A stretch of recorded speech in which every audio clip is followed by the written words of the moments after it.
Par conséquent, je pense qu'il faut conforter ces autorités organisatrices de transport. Je pense aussi que c'est la condition pour mieux développer les transports urbains collectifs, et c'est aussi la condition, me semble-t-il, pour enclencher un processus qui permettrait de mettre en place le développement du covoiturage. Je pense aux zones d'emploi, aux zones relativement éloignées, pas forcément concentrées.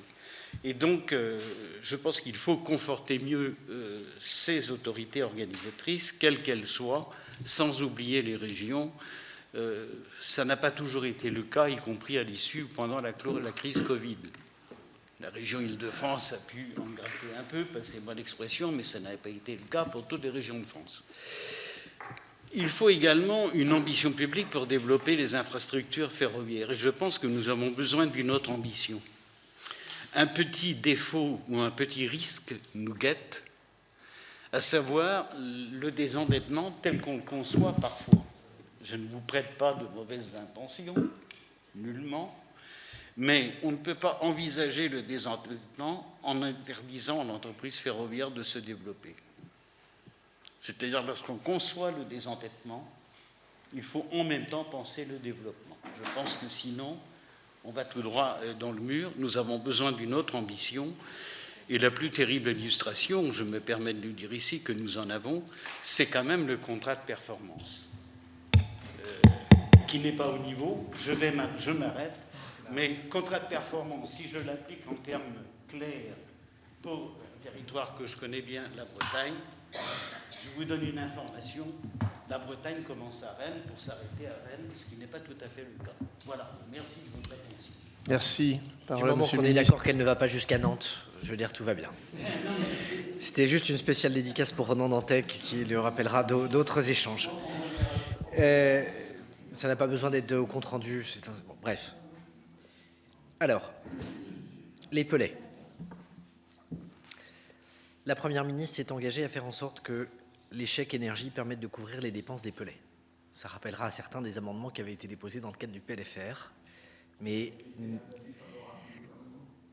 dans le PLFR qui vous sera présenté, qui a été présenté ce matin au Conseil des ministres, où le chèque énergie arrive, je pense que des allers-retours en termes d'amendements permettront cette fois-ci de rendre effectif les choses, et je ne parle pas d'amendement de l'opposition, je pense effectivement à la position du gouvernement, on est juste en train de finaliser les critères, le machin, mais bien, c'est bien l'idée de ne pas avoir les oubliés des pelets dans le dispositif, alors même qu'on a aidé les gens à abandonner leur chaudière fioul et qu'à la minute où on se parle, on les aide à remplir la chaudière qu'on les a aidés à abandonner, mais on ne les aide pas à remplir la chaudière qu'on leur a aidé à acheter. Donc il y a une cohérence à laquelle nous allons revenir.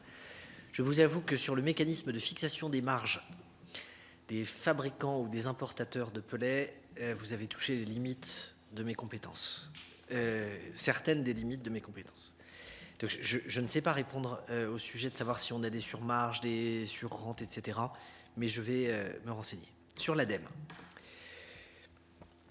ça ne m'avait pas du tout échappé, monsieur le membre du conseil d'administration de l'ADEME, compte tenu à la fois du siège et qui est à Angers, et des liens étroits, par définition, que j'ai donc pu avoir avec une partie des prédécesseurs d'Arnaud Leroy. Il ne vous a pas échappé qu'en fait, un petit élément de complexité, c'est que nous cherchons et un président et un directeur.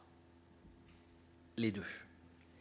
Que la question de savoir s'il s'agit d'un président-directeur général ou d'un président et d'un directeur général, ou d'un président-directeur général et d'un directeur général délégué, ajoute une petite inconnue dans l'équation. Néanmoins, nous approchons évidemment de la fumée blanche.